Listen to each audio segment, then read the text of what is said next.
Olá! Hoje estou em um Ford Edge. Neste vídeo vou mostrar as funções dos botões do volante.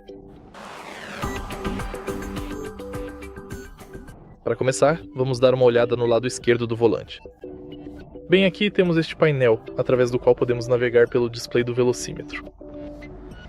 Depois temos o painel que permite ativar ou desativar o controle de cruzeiro e gerenciá-lo. Bem aqui temos o painel que permite aumentar ou diminuir o volume, silenciar o rádio, ativar o assistente, atender e encerrar chamadas e trocar de faixa. E este painel nos permite mudar as estações de rádio e gerenciá-las. Claro, se você pressionar bem aqui, irá usar a buzina. E basicamente é isso. Se você achou este vídeo útil, por favor, curta, comente e se inscreva.